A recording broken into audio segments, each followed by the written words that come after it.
My dospelí a rodičia ani netušíme, čo všetko deti a tínedžerov trápi.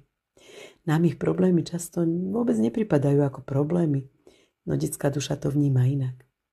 Z viacerých strán počúvam, ako je deťom ťažko a aj to, že si dokonca ubližujú a deti majú byť šťastné. Keby v každej rodine aspoň jeden človek vedel spúšťať barsy, svet by bol krajším miestom pre život.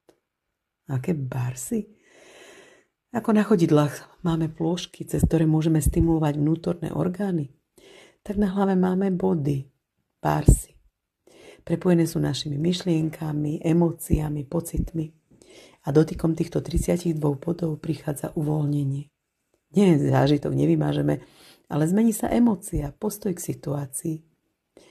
Táto fascinujúca metóda sa naučiť za jediný deň.